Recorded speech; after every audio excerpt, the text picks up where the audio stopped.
A significant amount of weight, yes, yeah. But I really enjoyed that. And Y'all, did Russell Crowe just flip Hollywood upside down in the middle of a courtroom? Because if these leaked documents are real, Nicole Kidman and Keith Urban might be packing their designer bags straight to federal prison. Witnesses say Crowe didn't just testify. He detonated a career-ending bombshell. Emails, secret bank accounts, even hidden voice notes allegedly proving that the Golden couple's charity empire was nothing more than a glittery money laundering scheme. And get this, Nicole's own son was called to testify against her. What in the Oscar-winning mess is going on here? Hollywood has never seen chaos like this. When Russell Crowe walked into that courtroom, everyone thought he was there to make a statement about some old film contract or maybe a dispute over royalties. Nobody, and I mean nobody, expected him to drop a bombshell that would send shockwaves through Hollywood's elite circle. According to multiple courtroom insiders,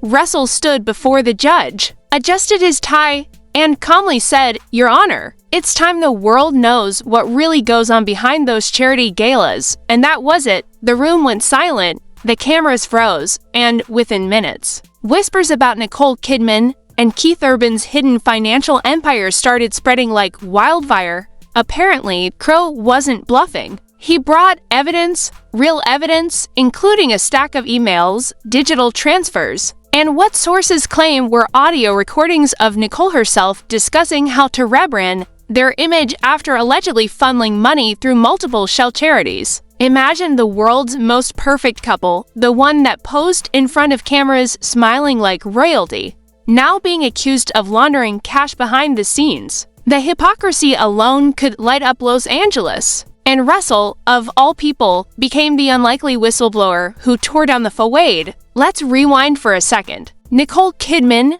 and Keith Urban were Hollywood's model marriage. The red carpets, the matching outfits, the interviews where they couldn't stop calling each other soulmates, but insiders had been whispering for years that something was off. People close to the couple described Keith as emotionally distant and Nicole as strategically sweet. The kind of woman who smiled for cameras but made ruthless business decisions when the lights went out. And now, thanks to Russell's courtroom confession, those rumors suddenly don't sound so crazy anymore. According to leaked transcripts, Crowe told the court that while he and Nicole were working together on a film project years ago, he accidentally stumbled upon documents linking her to a suspicious charity called the Silver Promise Foundation. On paper, it looked like a humanitarian organization helping struggling artists, but Crowe claimed it was nothing more than a laundering front designed to hide millions. The foundation allegedly received large donations from foreign investors, but almost no record existed of the money reaching its intended recipients. Instead, it seemed to disappear, straight into accounts tied to Nicole and her business partners. But here's where it gets darker. Sources claim that Russell didn't just have paperwork, he had recordings. One in particular reportedly captures Nicole's voice saying, "As long as Keith keeps singing and I keep smiling, nobody's going to look at the numbers if that's true." That single sentence could destroy her entire brand image overnight. Reporters sitting in court said that the prosecution's faces went pale the moment they heard the name Kidman mentioned under oath. Within hours, the story hit every gossip site, every entertainment blog,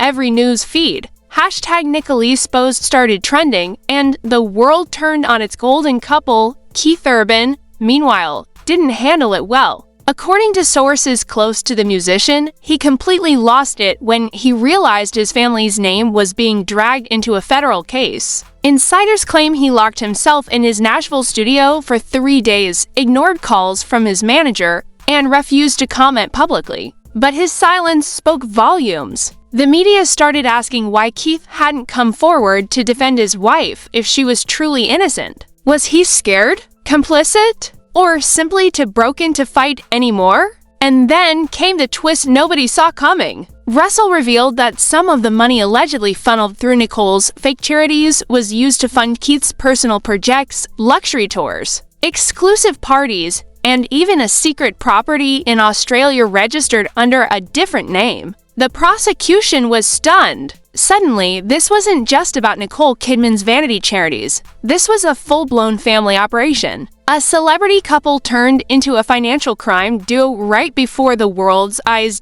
Court documents leaked to the press describe multiple offshore accounts, each linked to fake non-profit initiatives like Artists for the Future and Healing Through Music. These organizations, supposedly run by Nicole's management team, were allegedly moving millions without proper audits. And get this, one of the signatures authorizing those transactions belonged to Keith's personal assistant. If that doesn't scream cover-up, I don't know what does. By the time court adjourned that day, it wasn't just about fraud, it was about legacy, power, and betrayal. Russell Crowe had single-handedly cracked open the Hollywood mask, showing how the perfect couple narrative was nothing but a PR illusion built on manipulation and money. Paparazzi camped outside Nicole's mansion. News trucks followed Keith's car. Even the couple's children were reportedly escorted by security after being approached by reporters. And while Nicole's legal team scrambled to issue a denial, one chilling fact remained: Russell Crowe had nothing to gain from this. And everything he said was backed by hard evidence.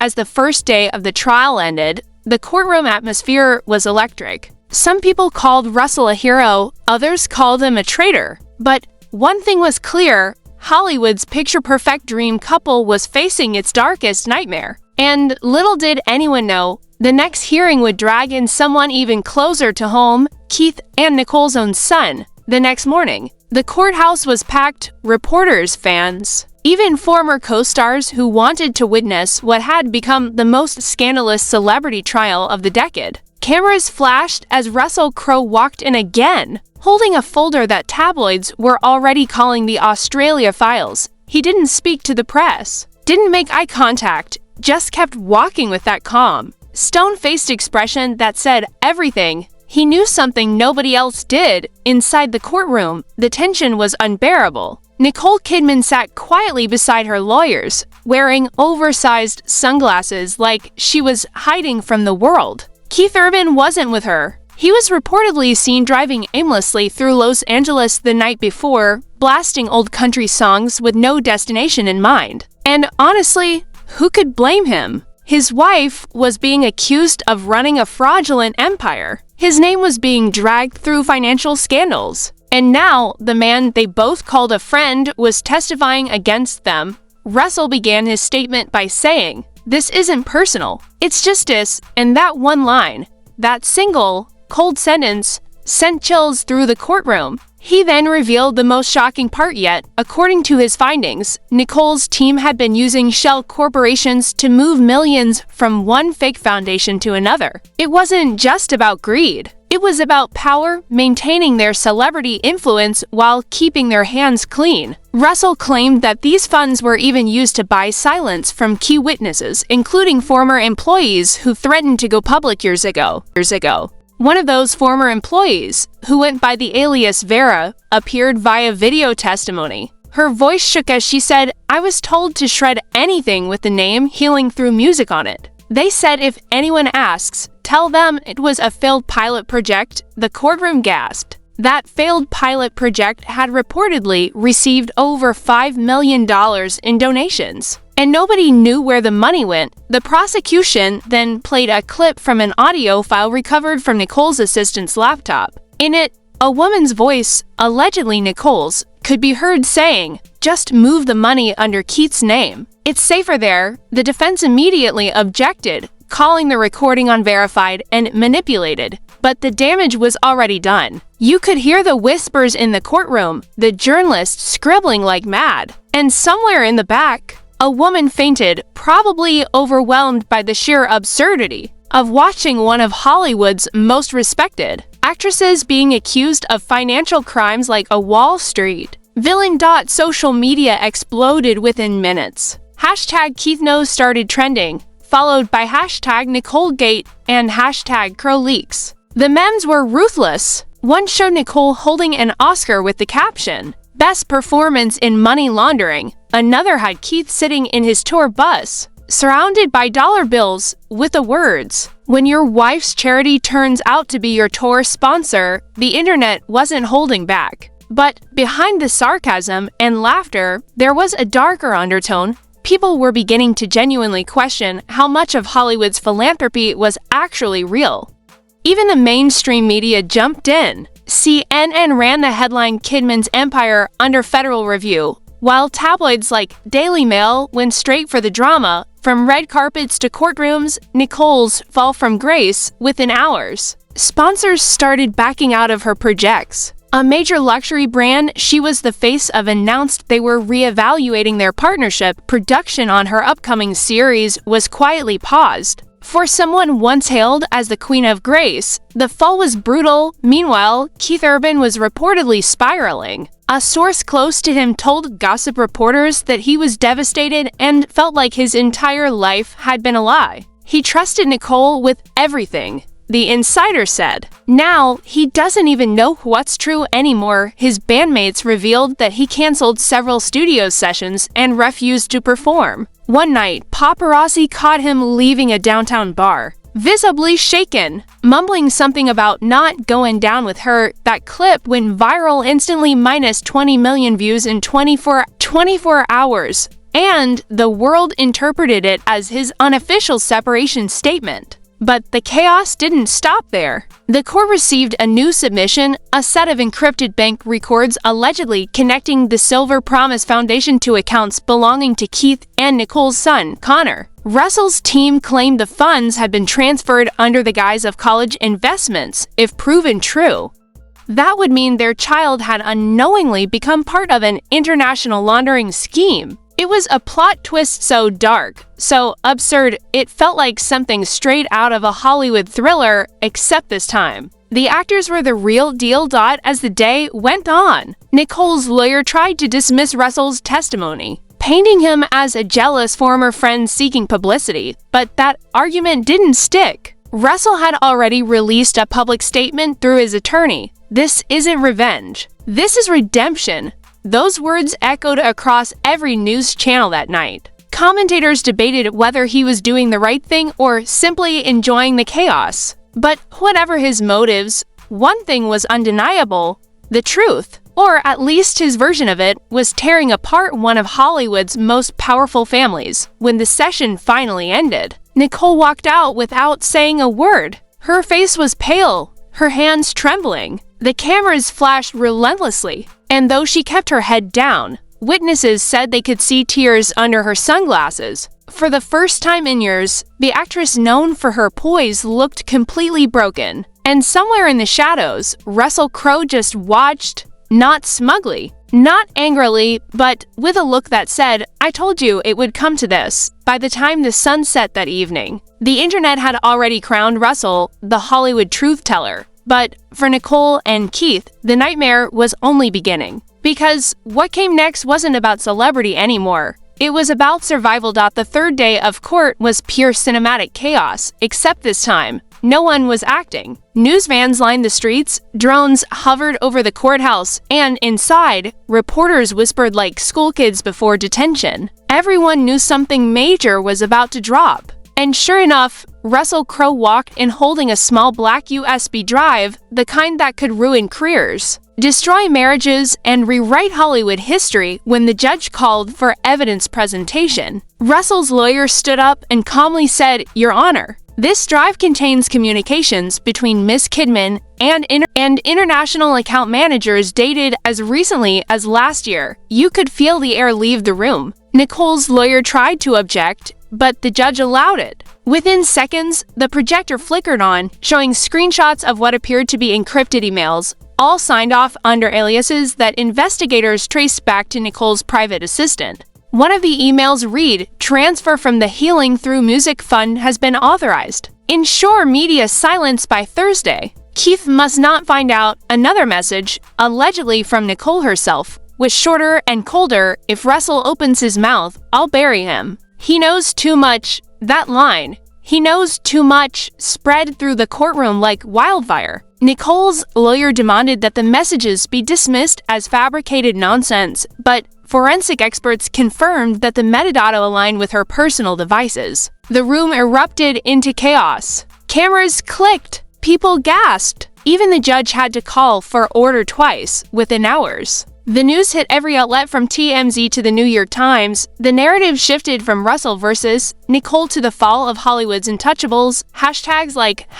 #Crowe Files and #Justice for Keith dominated Twitter. TikTok creators were posting leaked reenactments of Nicole's courtroom reaction, complete with dramatic music and fake tears. It was madness, and Nicole's PR team couldn't control it anymore. Meanwhile, Keith Urban's absence was becoming the story itself. Rumors swirled that he'd left the country, while others claimed he was cooperating with federal agents behind the scenes. Then came the bombshell. A leaked voice recording surfaced online, allegedly between Keith and a close confidant. In it, a weary, heartbroken voice said, "I don't even know who she is anymore. Every song I wrote for her was a lie." Fans immediately identified the voice as Keith's, though his reps refused to comment that the betrayal had gone from financial to emotional. Nicole's fans, once fiercely loyal, began to turn. "I defended her for years," one user posted. "But if even half of this is true, she fooled us all," another wrote. "Imagine acting like America's sweetheart while laundering money behind the scenes." Legendary. The internet, as always, turned pain into performance art. As the case intensified, Hollywood insiders started distancing themselves. Studio executives quietly removed her name from upcoming projects. A-listers who once called her family unfollowed her overnight. Even longtime friends avoided mentioning her in interviews. It was as if Nicole had been erased in real time, her legacy melting away, pixel by pixel. Then came the most gut-wrenching twist of all. Keith Urban's teenage son was subpoenaed to testify. When he took the stand, the courtroom went silent. His hands trembled as he read a prepared statement. "I love my mom, but I can't lie under oath. I found the files on her laptop. I knew something was wrong." Cameras weren't allowed to film the testimony, but reporters described it as the moment Hollywood's golden family shattered. After the boy's testimony, Nicole broke down completely. She sobbed, clutching her hands, muttering something about protecting the family. For the first time, she looked less like a movie star and more like a human being caught in a web of her own making. Even Russell, who had been unshakable throughout the proceedings, looked away, visibly uncomfortable. The silence in that courtroom was deafening, the kind of silence that ends careers. Outside, the world was eating it up. Late-night hosts made jokes about Nicole's sequel to the others being called the fraudsters. TikTok users mocked Keith's heartbreak with clips of his songs overlaid with courtroom memes, but behind the laughter was something darker, a collective fascination with the fall of perfection. Because that's what Nicole Kidman had always represented, the untouchable Hollywood ideal. And now, that ideal was being dragged through the dirt, live for everyone to watch. By day's end, federal investigators announced an official probe into all three foundations tied to Nicole and Keith's names. Assets were frozen, accounts were seized, and rumors began swirling that the FBI might even reopen older tax cases connected to their production company. For the first time in decades, Nicole's name wasn't trending for a new movie, a red carpet look, or an award. It was trending for fraud, scandal, and betrayal. Reporters chased Russell as he exited the courthouse, shouting questions about why he did it. He stopped, turned toward the flashing cameras, and simply said, "Because no one else would." Then he walked away. No entourage, no statement, just a man who had detonated a bomb in Hollywood and left the ashes behind. As the courthouse emptied, one journalist caught a glimpse of Nicole sitting alone on the bench inside, her head buried in her hands. No cameras, no lights, just silence. The actress who once commanded every room now looked like she didn't belong in any. It was poetic, tragic, and utterly cinematic. By nightfall, Keith Urban finally broke his silence on social media. His post read, "Sometimes love blinds you to the truth. I'm grateful it didn't kill me." Within minutes, millions of likes poured in. Fans flooded his comments with support. It was clear the public had chosen their side. Keith was the wounded hero and Nicole the fallen queen, but in the darkest corners of the internet, conspiracy theorists whispered a different story, that maybe Russell wasn't just a whistleblower. Maybe he was part of something bigger. Maybe this was only the beginning of a much deeper Hollywood purge. And just like that, the credits rolled on another scandal, but you couldn't help feeling there was still one last scene left to play, and there you have it. Folks, the truth, the lies, and the Hollywood chaos nobody saw coming. Russell Crowe didn't just open Pandora's box, he set the whole red carpet on fire. But the real question is, who's next? Will Keith rebuild his life from the ashes, or is Nicole plotting her silent revenge behind the scenes? Because in Hollywood, no fall from grace stays final for long. If you think this story is over, you're not ready for what's coming next. Stay tuned, stay curious, and keep your popcorn close, because at Lumi Legacy, we don't just spill the tea, we flood the entire studio.